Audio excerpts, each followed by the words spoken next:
People who have had friends stab you in the back. What is the story?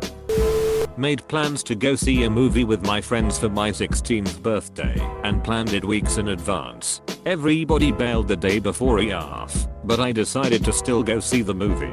Ran into my whole group of friends leaving the movie theater while buying popcorn. Best friend stopped talking to me after my dad died. Took the whole friend group with him. Apparently I was too emotional. I was 13. Having my entire friend group walk away from me when I was in such a shitty place stuck with me forever. This was similar to my experience as well. I lost my father at 9 and all but one of my friends ditched because they didn't know how to deal with a person in grief. I'm still close with the friend that stayed 21 years later. Hope everything is going well now. Edit. I never thought this would get so many views. For people's information, I'm doing a lot better. In middle school I met this extrovert who introduced me to most the good friends I have now in life. And at the age of 30 I've come to terms with both my father's death and the unfortunate events of my youth. Asked two of my friends if they wanted to live together in college. Then one of them asked another person in our friend group if he wanted to join in as well. Then they asked another. And another. And then once there were too many people for one apartment, they dropped me out of it. No longer friends with any of them. Was kinda a wake up call though, because I definitely gave way too much of myself to those people not knowing that I was the most expendable one. It really taught me not to put others on a pedestal and respect myself more, and has since led to me developing far more healthy relationships that bring me a lot of happiness. She slept with my boyfriend because she thought she was in love with me. Wackest cheat I ever did here. I had one friend. I was bullied by everyone at elementary school. Because my friend would be bullied too when they hung out with me at school. We only played outside of school. One day a popular kid asked to play with me during recess. I was ecstatic. Until after a while they said you're not as bad as friend said you are. And that's how I learned why I was bullied. My mother told me she was sick of being with dad. She told me a bunch of things he'd done which made her afraid of him. She asked me to tell a few of her close friends about how she was being treated because she wanted them to understand why she was leaving.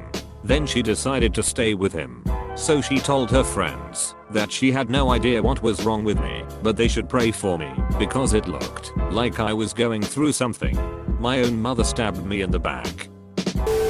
Been very good friends for over 2 years. Their roommate moved out and they asked me if I want to move into their spare room. I was very happy to live with my good friends and I did everything I could to be the best roommate possible. After 3 weeks they found another source of income and kicked me out. First, they offered to help me find another accommodation, but the next day they changed their mind and just told me to leave by the end of the month. It was 7 days until the end of the month. They didn't spoke to me ever since. When we met somewhere in town they acted like they never seen me before. I have no ducking idea what I did wrong. He accused me of sexually assaulting his younger sister who was basically my little sister too at the time. It's completely false and it's the most mind-boggling thing that's ever happened to me. Did they have anything to gain from it? I learned at a young age that people suck.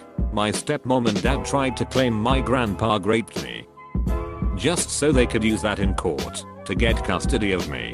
It really took a toll on my grandpa, who did nothing wrong. My friends told me to grieve better after my boyfriend died. Some people are just terrible with dealing with the grieving. They're great for a little while, but at some point it just becomes an irritation whenever it's brought up. Grief gives no ducks. It'll hit you, fade, hit, fade, then mostly settle down. Then 7 Christmases later it shows up in a panic attack. It's different for everyone, and often different for every death. I had one friend who honestly wasn't my favorite person, because she was really manipulative, but I never said anything bad about her. I found out that she had been sheet-talking me to all of our mutual friends, and telling them all that I did horrible things that I never did. Ended up essentially being pushed out of that entire friend group, and it ruined a lot of my high school experience. A quiet girl I made friends with would only sit with me in class, just so she can go snitch about me to my ex-friends. She would literally sit next to me for 1 or 2 classes randomly, then go sit with them later. I called her out on it after she came to sit next to me and told her, why do you even bother sitting with me when we both know you're just trying to get cheat to talk about me with them? When I come back from the bathroom, you better go sit somewhere else. I was usually very quiet, and that was the first time I stood up for myself. I had a best friend that I knew for 16 years. She got pregnant and her parents tried to kick her out. Her parents wanted her to get an abortion, but she refused. One of our HS friends told me someone should push her down a flight of stairs so she can miscarry. I told her that's a very bad idea and defended my best friend. The next day, the principal came by my class to ask me if I could attend a meeting about something important. If I didn't attend, I was going to be expelled. When I arrived to the meeting, a shared friend claimed I was going to shove my best friend down flights of stairs so she can miscarry. My best friend believed her. We stopped talking after that. My wife said she needed some time for herself, so she went to stay at her mom's for a while. One day I went to pick up my kids and walked in on her and my best friend having sex. Turns out it had been going on for a while and she knew him before she knew me, which I had no clue about. Edit, this kinda blew up, and I can't really reply to every comment question, so I just wanted to add a few things. 1. When I said the affair had been going on for a while, I mean for several months, before I found out. This was after my second son was born. I have no doubts as to whether my kids are actually mine or not. 2. Yes, they are now my ex-wife and ex-best friend. 3. This happened nearly 16 years ago now. It was a very dark period in my life, but I'm great now. I got 2 great kids out of the relationship. I wouldn't have met my wife if this hadn't happened. Also, I believe I'm a stronger person having gone through the whole ordeal. 4. Just know that if you're going through something horrible in life and your heart and mind are broken, there is hope for things to get better. It just takes time. My husband and I, had a friend that we helped get back on his feet, paid off some tickets he had, got his license reinstated, hooked him up with a solid connection for a reasonable, well-running car to replace his beater, and gave him a place to live and a job, automotive repair. He decided it was a better choice to tell all our customers we were overcharging them. Spoiler, we weren't, and he'd do the jobs cheaper if they'd bring it to him at his house. This was a short time after he moved out of our house, after never repaying anything he owed us. Not that we'd asked. Broke my heart. Years ago when I did a health sciences undergraduate degree, most of the cohort was determined to get into medical school. Our medical school program mainly accepted students from only our competitive undergraduate course, due to subject prerequisites. We all knew each other and were friendly, hanging out together, and forming study groups. Many of my friends were great. We shared tips, resources, practiced exams and interviews together. But there were a handful who really wanted to get into medical school, and since the program ranks applicants, mainly based on undergraduate results, the better your friends perform, the lower your ranking is for selection. So near application time, some of us would head off to the university library to borrow out textbooks to find chapters or page numbers that the lecturer mentioned would be on the exam, and they would be ripped out. You go and find another library copy of the textbook, and that page would be ripped out too. All of them, totally removed in a hurry. I didn't believe that someone from our cohort did it until interview practice began. Students began obtaining copies of the questions from previous years and lying when others asked if they had it. I saw someone give a terrible, awful interview answer and the other student would give them glowing feedback and inform them they should say that, word for word, during the interview. It was a shit show and a lot of relationships fell apart or were never the same again. Had a good bud of mine, who's the godfather of my son, living with me and my wife. I travel a lot for work and was out of the country for about 6 months in the Middle East. Came back and found out she was pregnant with twins and that they weren't mine. I booked a table for 6 people to watch a sports event at a bar. I tell them so. All 5 friends say okay, we will be there. No one shows up or even has the decency call or text that they were not coming. Similar thing happened to me a couple years back. I hosted a little Halloween party at my place for 4 friends, and even though it was a month in the making, all of them flaked. I don't know about you, but that really took the wind out of my sails and I haven't hosted any get-togethers since. Open bracket. Friend only listened to me to tell all of my secrets and spread rumors about me. Fun times. A woman I thought was my friend. We worked together for years. Our kids were friends. I helped her and her husband out when he was having mental health problems. She was in my sister's wedding party, appeared in court as a witness for my ex-wife in her bid to gain full custody. Thankfully she failed, and I now have custody of my kids. I haven't spoken to my friend since. A guy who seemed like a good mate when it was just us, and then as soon as there was someone else, or a group, he took the piss out of me and tried to make me the butt of all jokes. Even worse if there were girls around. After a while, I called him out on it, and he was just like, dude, it's just a joke, but I was done with him after that. I saw him randomly earlier this year, after years of no contact, and it was amicable, and we caught up a bit on how we are getting on with our lives. And while he has grown up and become a bit more grounded, there's been no intention of rebuilding a bridge. I think if I ever met someone who has that side to their personality, I'd drop them like a hot potato. Grew up going to the same church and met my friend and her family when I was 14. We grew up together, hung out, and our families would be together all the time. Fast forward many years and I'm dating a guy that I fell in love with for almost 3 years at the time. He went to Indy to the oil fields for work. I went to visit him and could tell something was off a bit. Took the train from my town to Williston, 22 hours to get there. Visited him for 5 days, and on the last day he gets up and goes to shower. I grab his phone. We had an open policy with each other that either could be on each other's phones. I found the emails between my friend and him. My family still hangs out with her family and her. I refuse to be around or speak to her. My best friend since 4th grade, called her my soul sister. I genuinely was so grateful to have what I thought our friendship was. She fell on hard times, got weirdly religious, and stopped working while going to a private uni.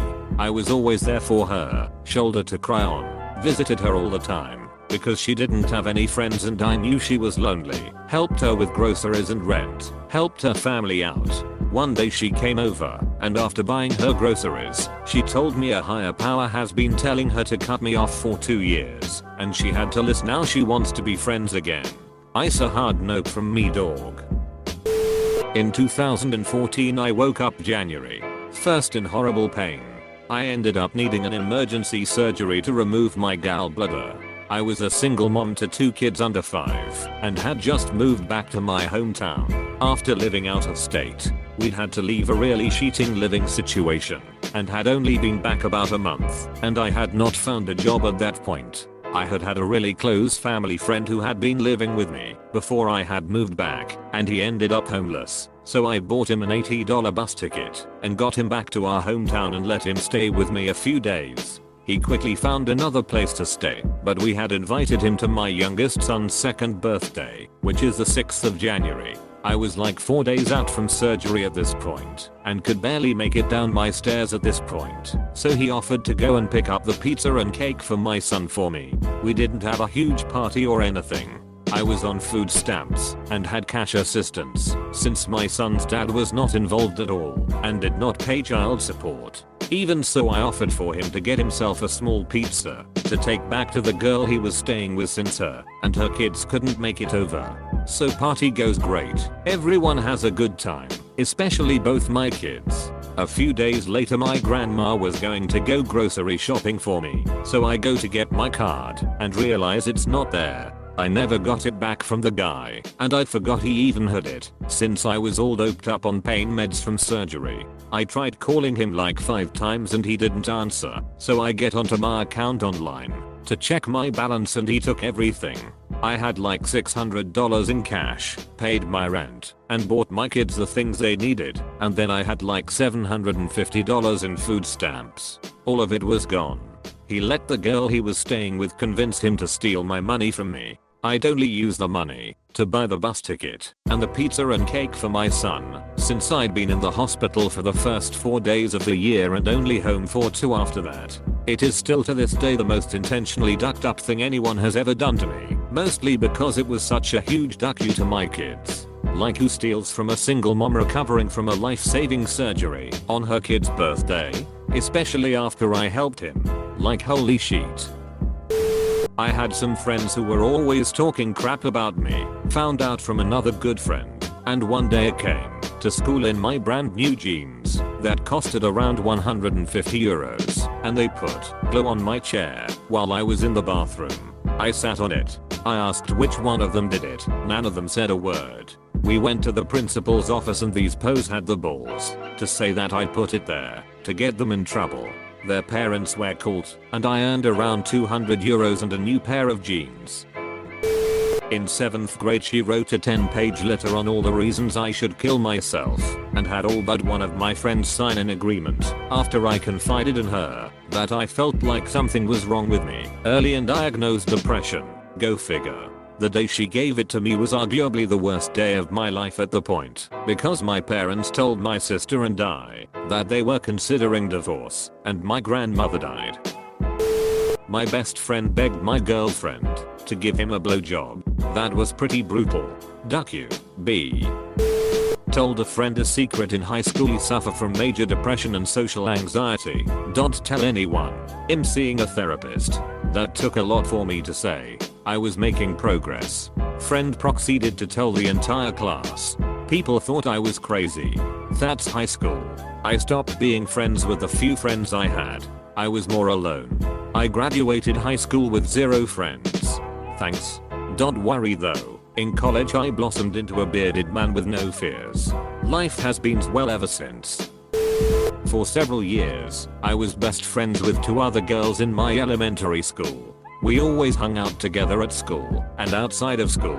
When I was 10, I befriended a nice boy in my class and rumors started circling that he was my boyfriend. He was not. However, they got jealous that I was spending time with him and befriended some kids who liked to tease me. Then, word got around that I had started my period, and apparently this was hilarious and also conclusive proof that I could no longer be friends with them. So one day after school those girls and their new friends ganged up on me and tried to beat me up to signal the end of our friendship.